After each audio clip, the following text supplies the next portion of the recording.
Good morning, guys. Now, I'm really glad to have you guys here. I've recorded quite a long, lengthy discussion about the Federal Reserve. It goes into diet. Now, how those two things are linked together, you have to watch the second half of this show. And it's quite long. I get a little bit long-winded about it this morning in my talk about this. So you can watch it if you want, and if you don't, it's the second half. As soon as I'm done the market report here, I go into the second half, and it's quite long. So if you want to watch it, watch it. If you don't, don't. That's why I put this first half of the program on right here. I'm going to get right into this part of the program right here, starting right now. So we're going to open up the charts right here. And, okay. First thing we're going to take a look at is the silver price. The silver price has been bottom bounding. Actually, probably I should have looked at the Bitcoin price first because it's the biggest mover. It's been having problems. But let's get into silver right here. $16.40. It's down 6 cents on the day, and it's bouncing on the bottom of its range. But this is not unusual because the last couple of days it's been bouncing on the bottom of that range. You know, it's even been dripping down below a little bit, down to about 16.35. So there, it just dropped another penny. 16.44 right now. Let's take a look at the Dow Jones Industrial Average right here. It looks like, let me refresh the page here. Up 165 points up right now for the day at 25,060. 25,065. That's what it looks like right now, and it's up 165 points on the day. Now we're going to take a look at sweet light crude oil.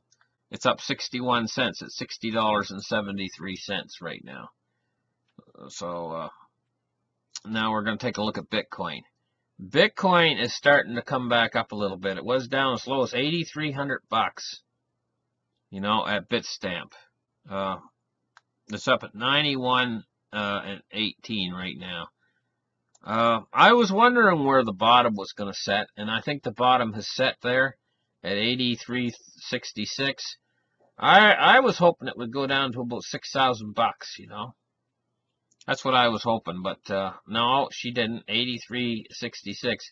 But I kind of knew it wasn't going to go down. It wasn't going to stay down. I was hoping it would go down to 6,000 and then start climbing back up. In which case, I probably would have went in and just got a little bit, you know. But it's starting to move back up again. It only made it down to 83.66. I don't expect this big crash in the cryptocurrencies until after the stock market crashes down below 20,000. That's when I'm expecting the big crash in cryptocurrencies. This is not no big crash. This is just a price correction, and now it's starting to rebound back a little bit. Let's take a look at cryptocurrency market capitalizations. Everything's in the red, of course. Let me see if there's any real big ones. Oh, first let's take a look at the amount. 365 billion. That's what the market capitalizations is worth for all the coins, including Bitcoin. Monero's down pretty big at $271. Litecoin is down, but not real big. Bitcoin Cash is down big. It's under $1,982. Ethereum at $693. It's down 7%, and Bitcoin is down quite a little bit today. Still, it's just above $9,000, $9,018 right now. So people might be getting a little bit apprehensive and a little bit scared of cryptocurrency right now. The market certainly has cooled down a lot. Now, what we're going to take a look at now is bonds and rates. And we see that the U.S. 10-year is up a little bit today. It's getting almost up to 2.9. Okay, we're just going to take a look at this U.S. 10-year on the chart. Take a look at the 5-day.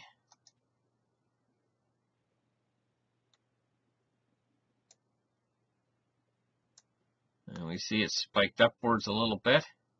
We're going to have to expand this out to the 1 month in order to really see. Well, we see it's up, down, up, down, up, down ever since they priced it in. And this is an up right now, but it's well within the boundaries of this up, down, up, down. See, if I find the halfway point, it's right around the middle right here where I'm running that X across there.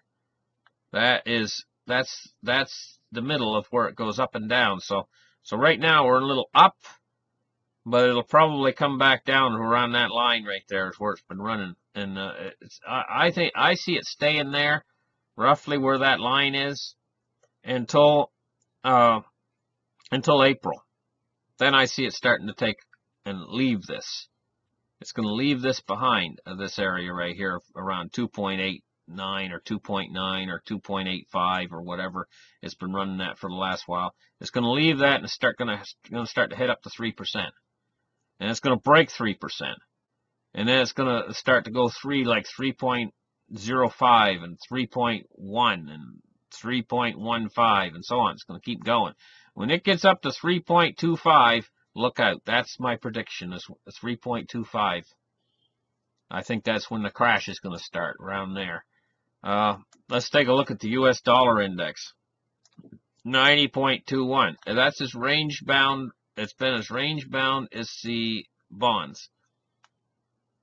It's been staying in around 89.5 to about 90.5 for the last quite a little while, you know. So now let's get right into our chat about the Federal Reserve. And it's a long-winded chat, so this part's over. Thank you guys for listening. Like and subscribe, and stay tuned if you want to listen to that, or if not, just this is good. Okay, so we'll see you guys tomorrow. Bye-bye.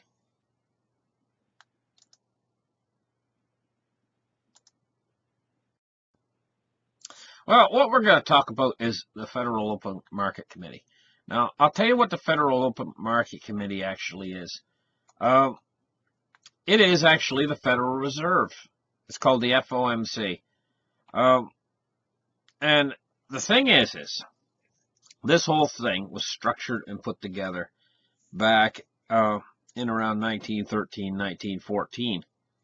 It's a very pivotal period in history, was that time, around 1913, 1914. And what they were doing is they were creating a machine. They were creating a machine that would ultimately, in the end, bring down a system. And they knew it at the time, that this machine would destroy the system. They positioned that machine in the spot where it would do the most maximum damage to destroy the system, bring down the old system, what they call the old system, and usher in the new world order, or new system. Now, here's the thing. Once that machine was structured, then the people that can be placed in the position of running that machine don't have to understand how that machine actually functions, how that machine is designed to destroy the system. They don't have to understand those mechanisms. They can be put in there, well-meaning, good people who are actually trying to do their best to keep the system that we have today up and running properly. But the machine that they're working with was designed to bring the system down. So no matter what they do to try to protect our well-being and protect and work for us, to try to help, they can have the people that are working in that institution can have the greatest intentions, but the way the machine is structured, that they were handed, here's the machine. They come into office, and this is their job, to work with this machine. The way this machine is actually structured, that it will actually bring the system down, no matter what they do. And so they're trapped. So I'm going to name the committee members of this year of the these are these well-meaning each one of these people are probably well-meaning and trying to work in behalf of the American people to try to keep the American system up and running properly. Jerome H. Powell, William C. Dudley, Thomas Barkin, Raphael W. Bostic, Lyle Bernard, Loretta J. Meister, Randall K. Quarries, John C. Williams. Alternate members are James Bullard, Charles L. Evans, Esther L. George, Eric Rosengren, and Michael Strine. Okay, and these are the members of the 2018 Open Market Committee, or the Federal Reserve, members of the Federal Reserve. Jerome H. Powell is a board of governors. He's the chairman. William C. Dudley is the vice chairman. So chairman and vice chairman. Now, I am pretty sure that these people, including the last several chairs of the Open Market Committee, which was Janet Yellen, was the last one, and Ben Bernanke was the one before her. I do believe that these people are really trying to work in our best interest. Now that sounds strange because of the way that we always talk about them, but the ultimate truth is what I really believe. What I really believe is these people are actually trying to work in our best interest, and this sounds very strange because of the way I talk about the FOMC and the Federal Reserve System. The way I talk about it, you'd think, hey, you know what? But really, the truth is, I believe these people are trying to work in our best interest. But there's a huge caveat here. This machine was put together, which is the Federal Reserve System, was put together, this central bank was put together way back around 1913, 1914, when it was put together. It was designed a certain way, structured a certain way, so that it would create debt slaves of each and every person in the whole world. It would turn us all into debt slaves. And it's wholly, this machine is designed to create an enormous debt and an enormous debt burden. And this is exactly what it's done. How much is the debt right now? Was it almost $21 trillion? This is the debt that this machine has generated. And how this machine generates the debt is really ultimately extremely simple.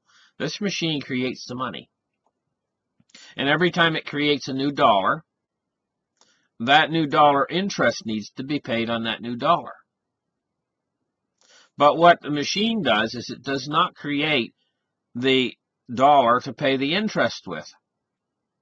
So if you say the machine creates $1,000, this machine, which is the Federal Reserve System, say they create $1,000 of new money. Well, there's interest to be paid on that money. I mean, that's logical. They want interest. There's a rate of interest. Even if it's only marginal, even if it's very small, the rate of interest, there's still a rate of interest to be paid on that money. So what ends up happening? They do not create the money needed to pay the interest. So there's always a deficit. So then they need to actually borrow more. Right? And when they borrow more, then there's more interest. And then they need to borrow more. And then there's more interest. And it just keeps ever growing and expanding and expanding. And the money supply keeps expanding. But the debt keeps expanding at the same time. And what that is a Ponzi scheme. But what it equals is, it means that everyone has to work harder and harder and harder to try to pay off the debt. And the beneficiaries of this is the ones who actually put this machine together to begin with. They appoint these good, well-meaning people to try to run this machine, and this is part of the genius of it all. Part of the genius of it all is that these people, these academics that actually run the machine, are really well-meaning good people who are trying to work in our best interest. In other words, they don't know that what they're actually doing is working with a machine that is designed to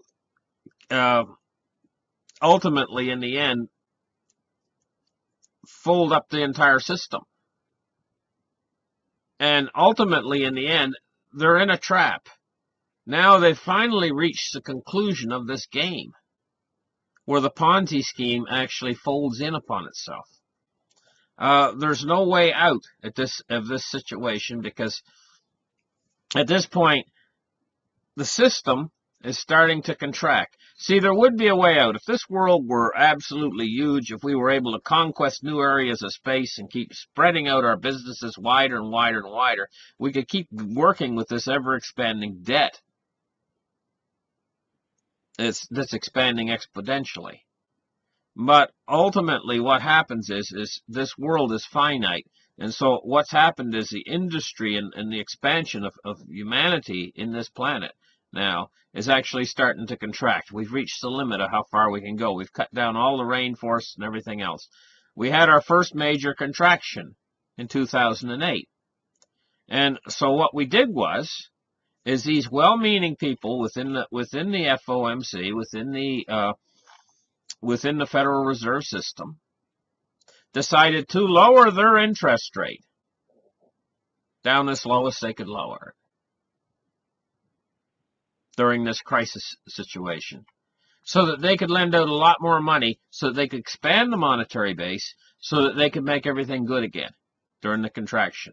And so instead, they couldn't make the world actually expand any bigger, but they could expand the monetary base so that they could continue with this Ponzi scheme.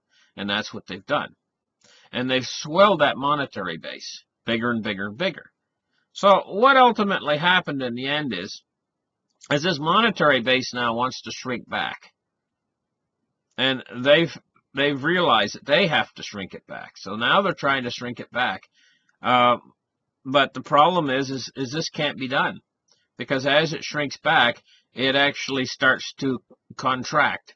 And we start to have the same situation all over again that we had in 2008. And it's about ready to occur again.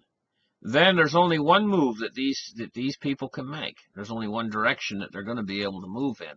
And that is expanding the monetary base again. They're going to have to try to lower interest rates down. And they're going to have to try to go actually below zero. This is a mess. This whole thing is a mess. They're going to have to try to go below zero. So this means that they're going to have to try to get rid of cash at this point, so that they can bring the interest rates down below zero, so that they can actually start to try to make this machine actually work. These members of this of what they've created. So they're going to have to try to do an about face. Otherwise, they're going to create a disaster that's been unprecedented in world history, and they will take responsibility for this. But this is what was arranged. Ultimately, the ones that put this entire machine together a long time ago realized that it would come to this in the end. Because their brains work better than our brains today. And that might sound crazy. It might sound like conspiracy theory and say, hey, what is he talking about now? Their brains work better. It's true. Your brain's not going to work properly if your arteries that bring blood to your brain are somewhat restricted or constricted with things like arterial sclerosis. And let's face it, an awful lot of these people, they do not get in office, and they do not become the board of governor of whatever, or the vice chairman of New York, William C. Dudley, or Jerome H. Powell, board of governors chairman, or Thomas C. Barkland. All of these people are in the latter part of their lifetimes. And because of the diet, North American diet, and most of these people, actually it's European diet too. The North American diet extends out. I would say most all of the Western world eat a certain particular way, the way we eat.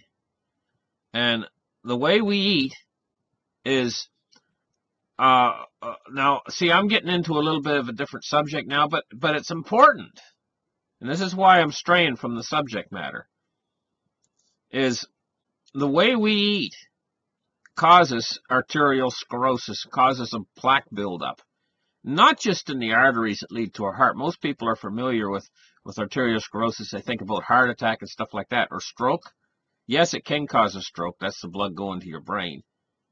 But even if you don't have a stroke, even if you don't have a heart attack, if your arteries leading to your brain are somewhat restricted, it's going to restrict blood flow to your brain. And this is going to impair thinking ability. It's just as simple as that. And you go back to the people of the 1800s or whatever, or 1900s. They could think, early 1900s, they could think clearer. Their diet was different. In very important ways, it was different.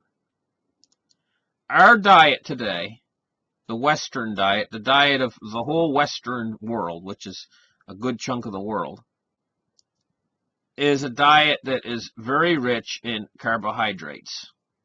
Extremely rich in carbohydrates. Now, if you take a look at the way the body processes your fuel, which is what you eat. Everything you eat is fuel.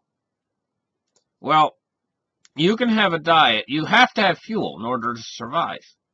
Now, you know how through the West here they've been preaching low fat diet. You got to go on a low fat diet. Well, there's two ways that you're going to get your calories you need to survive. One way is carbohydrates. Carbohydrates have calories in them. And the other way is fats. Fats have calories in them. If you don't eat carbohydrates and you don't eat fats, what are you going to eat? Air? You know, you're going to eat one of those two, or you're going to eat both. Now, most people in the Western world, we eat both. We have a diet that's high in fat and high in carbohydrates as well, extremely high in carbohydrates. We love our cakes and pies and cookies and you know, and ice cream and peanut butter and everything. Well, these things like peanut butter are high in fat. Ice cream is high in fat. Oftentimes your cakes are extremely high in carbohydrates. So we're getting a mix of both fat and carbohydrates. That's high octane. That'll put fat on your body quicker than anything, is a mixture of fats and carbohydrates. Right? But how does your body actually generate and create fat? Well, your body has to actually convert the carbohydrates you eat into insulin.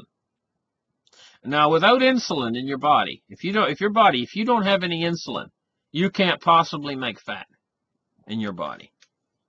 Now, going back years ago, before the advent of insulin, oftentimes people had type 1 diabetes, which was not the adult onset, but the opposite, the type they're born with, you know, diabetes. They would get thinner and thinner no matter what they ate. They'd be eating cakes, pies, cookies, everything you could see. They get getting thin, and then they die, and they didn't have any insulin. It's because your body actually needs insulin. You cannot make fat. You cannot be fat. You can never make any fat without insulin. What happens when you eat a diet? See, it's carbohydrates your body converts into insulin. So what happens when you eat a diet that's high in carbohydrates? Well, you have a lot of insulin. This is what builds up, makes people, because their diet's so high in carbohydrate, this is what makes them so that they, after a while, their body starts to reject because the overload of insulin. They get too much insulin, so your body starts to become insulin,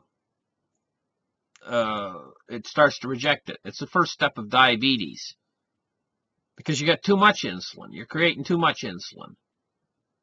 And so the thing is that's what creates fat, is insulin. And insulin is only created from carbohydrates. So now picture it this way. What would happen if you eat no carbohydrates in your diet? Zilch. Well, what happens is your insulin levels drop back, way back. And your body will actually decide, hey, you know what? We've been used to using carbohydrates for fuel.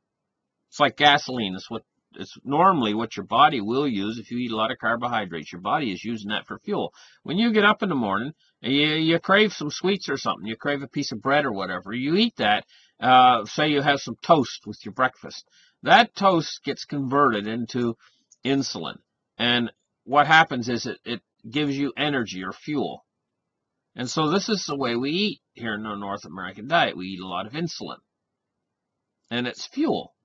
So all of a sudden, if you don't eat any carbohydrates, you're going to be lacking energy. Tremendously lacking energy. If you don't eat any, nothing with sugar in it, nothing with any carbohydrates in it whatsoever, you're going to be lacking energy that day. And what will happen is, in the end, you'll get so low in blood sugar that what will happen is you'll actually get a headache.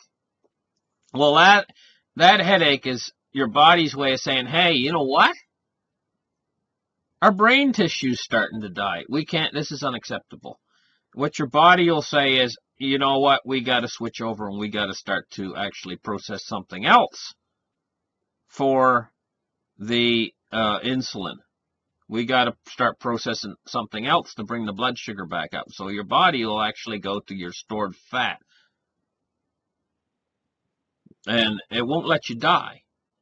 Your body will go and it'll start to attack the fat on your body, and it'll start to convert that. And normally people always have lots of carbohydrate. All their life they eat lots of carbohydrates. Sweets, pies, cakes, cookies, everything else. And what happens in the end is they store that fat that the carbohydrates create away. And they never use it. It's like a bank account that you never use. It's like putting... every week you put $10 in the bank and you never touch that bank account. That bank account would slowly build up fatter and fatter and fatter, bigger and bigger and bigger, because you never actually go in and use that money. And that's the way with fat. As long as you have lots of carbohydrates to eat, your body has lots of fuel, it's never going to touch the stored fat that's stored away, because it's got lots of other fuel to eat, lots of carbohydrates. But if you start to cut back on the carbohydrates, your body says, hey, we're not going to let the brain tissue die. We're going to actually use fat. And so that's what your body does. It changes its whole, physiologically speaking, it changes its whole way of working. And it goes from an anabolic position to a catatonic type way of functioning, where it changes your whole metabolic function over into a type of metabolism that burns fat. And that type of metabolism it creates a lot of acid. You go into an acidic balance, your body. Your blood will actually become somewhat acid, and so will your urine.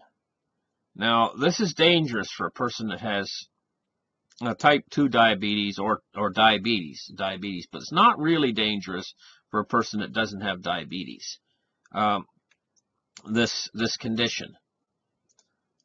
But you're burning fat, and the fat releases acid, and your urine shows that acid. Now, why is all of this important?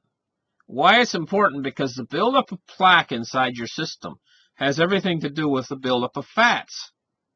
So you see somebody like a politician, or like one of these people that are on the all these open market committee. If you strip them all naked, you'd find they all have stored away fat. Every darn one of them, probably, because of the Western diet. So simply put, that fat's not just stored in the fat areas where you see, but it's also stored in the arteries that lead to the brain.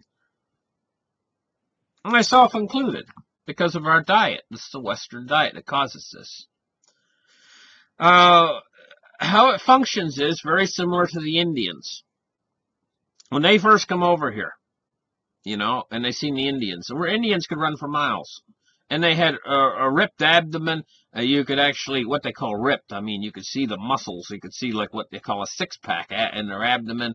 The Indian brave, he'd run up and down the mountains, and did you ever see one of these braves while he was running along clutch his chest and drop down with a heart attack while he's running, back when they first came to America? No. But what did these braves' diet consist of? it mostly consists of all meat and fat. They love the fat. The fat was the best part. They would go and kill an animal, and they would just eat all that fat. It'd just be dripping off their chin, just gobs of fat, pure fat. They'd lick the fat out of the off of the bones, and just constantly eating fat all day long. Their primary calorie intake was fat, fat, fat, fat. But they were thin. They were very low. There was a very low amount of fat on their body, and their arteries were clean as a whistle. Wasn't anything in their arteries. So what do we see today? We see the Native Americans today. They got a big fat pot belly. Their blood pressure's high. They're on blood pressure medication. You know, they're diabetic and everything else, and they can't do anything. They're winded all the time. And their doctors got them on a low-fat diet, and they're eating almost no fat. Because their doctors tell them, hey, you know what? You guys have got high fat, high cholesterol. You gotta go on a low-fat diet. You're not allowed any eggs. You're not allowed any beef. You're not allowed any meat. You're not allowed this. You gotta eat low fat. And so now, remember what I told you at the start? I said you can go two ways with your calorie intake. You can go low fat or low carbohydrate. Right? So what they're actually doing is they're telling these Indians today, the doctors are going in and telling them you got to go low fat. Well, they're going to get their calories. They got to get the amount of calories. Like a full-grown Indian, or not an Indian, but a Native American man would need roughly at least 2,000 calories a day. That's a lot of calories. So he's going to have to get those calories in one of two forms, either carbohydrates or fats. And the doctor's telling him no fat, no fat, no fat. So he's going to be going out and he's going to be eating a lot of things like bread and stuff like that, a lot of carbohydrates. Right? Well, look at the condition of him. It's those carbohydrates that's causing him to be in the condition that he's in. You know? And this is the thing. The doctors are all full of baloney. They don't understand how the human metabolism actually functions. I'm going to give you an example. A few years ago, I experimented with diets. I created a diet for myself, and to be quite honest, it took my weight down to 168 pounds. Now, right now, you know, I weigh 240, right? Took my weight down to 168 pounds, this diet did. It took my waist, normally my belt size is around 40 inches. It took it all the way down to a 34-inch belt. Okay, the diet. And it's the diet I'm telling you about. I quite literally would not eat anything that had carbohydrates. I restricted my carbohydrate intake. Except in the morning. How my diet worked was I had a special way that I'd eat carbohydrates in the morning.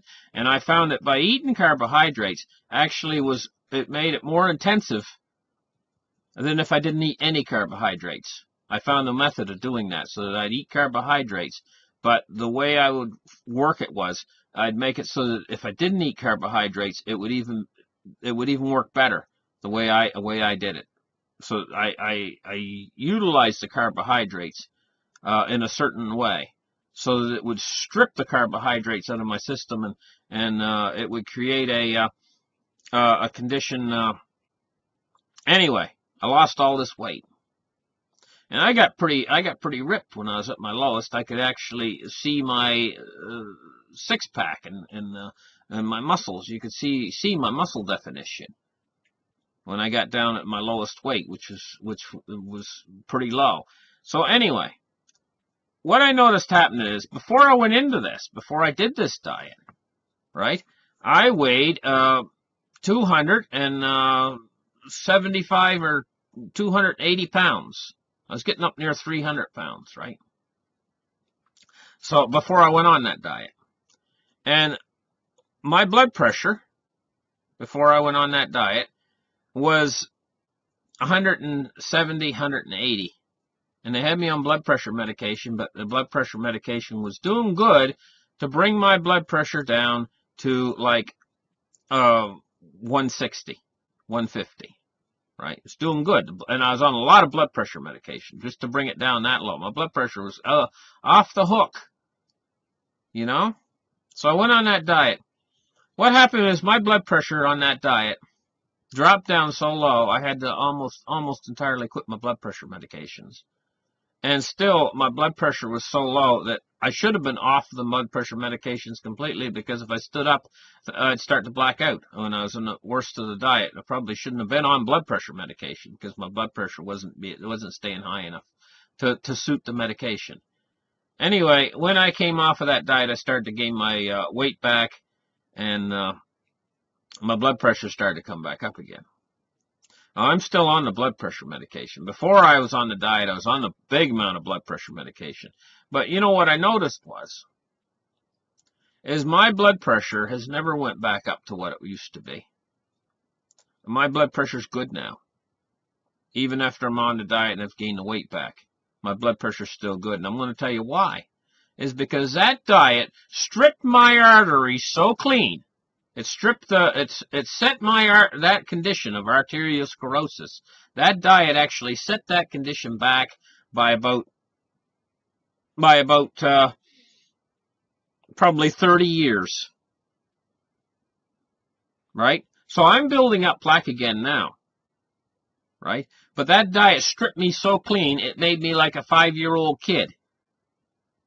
Because the body on the correct diet will actually eat that plaque that's in the arteries. It'll actually use it as fuel. At a certain point, it'll start to use it as fuel, because that cholesterol that's in your arteries, the body will recognize it as fuel and actually consume it. Just like it consumes the fat. The subcutaneous fat on your body is consumed first. First, your body will consume the subcutaneous fat. But after your fat level gets down to a certain point, your body will actually attack the cholesterol that's in your arteries and use it as fuel too. Your body doesn't care. And your body can actually clean that cholesterol out that causes arteriosclerosis. But believe me, it takes an awful lot it takes a lot of willpower to stay on that diet, because it's not an easy diet to adhere to the point where your body actually starts to consume the cholesterol that's in your arteries. But where I was going with all this, and I know I've been talking a long time about this, is these people that are on the Federal Reserve, you know, they're all on the Western diet, and they're not like the people that lived back a couple hundred years ago. You know, the people that lived back in the early part of the 1900s and into the 1800s, you know, and even 1700s, they had clearer thinking faculties because the blood could get to their brain easier. Also, their blood actually carried more oxygen because of their diet. They probably carried 5 to 10% more oxygen in the red blood cells. So they were feeding their brain with more oxygen and more, it was just better. Everything was better. Their thinking was clearer.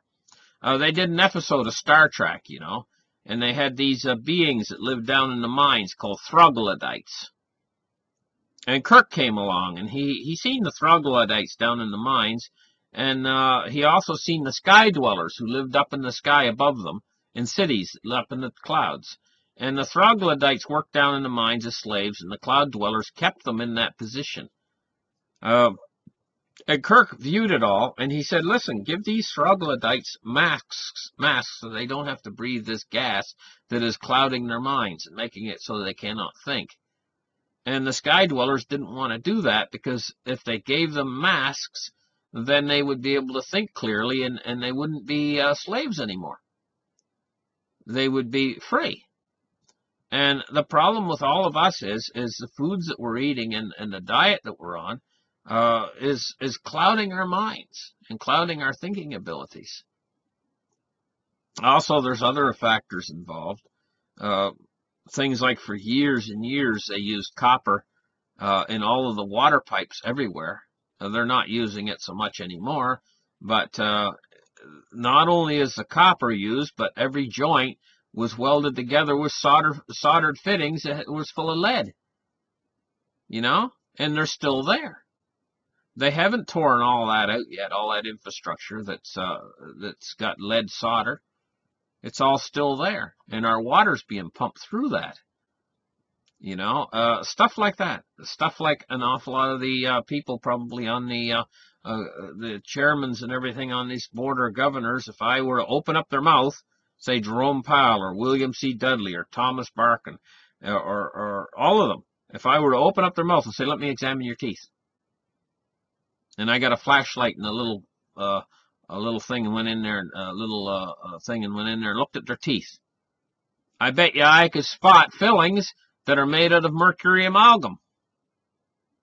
Well, what does mercury do?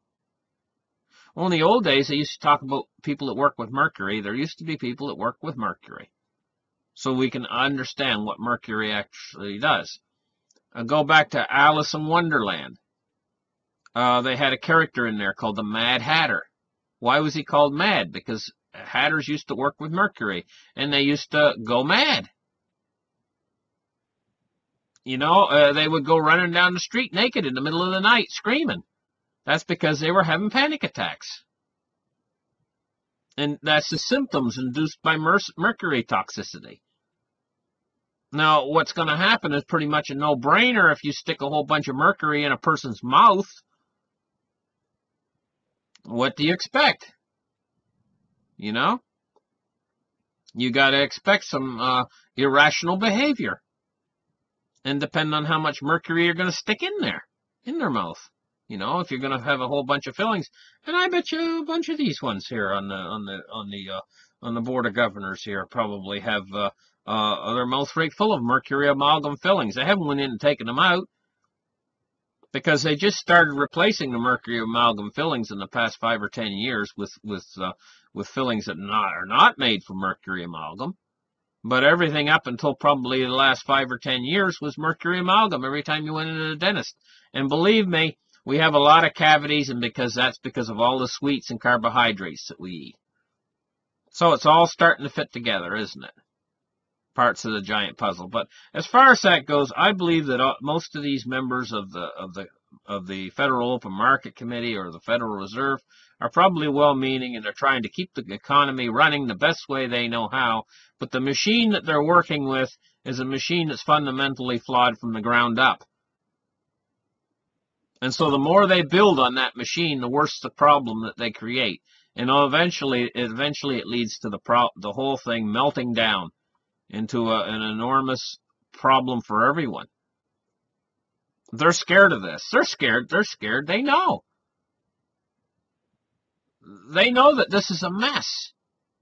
This is why during this last little downside that we had in the stock market, that last little correction, they actually stepped in. They didn't tell any of us that they stepped in, but they had to step in, and they had to actually inject money into the system to stop it, because they were right on the borderline of the whole system collapsing, just with that 10% correction in the market. So now they've smoothed things out a little bit, but still it's bad news. It's bad news. We're on the edge of a breakdown. So listen, thank you guys for listening. This concludes this part of the of this report, and we'll catch you guys tomorrow. Bye.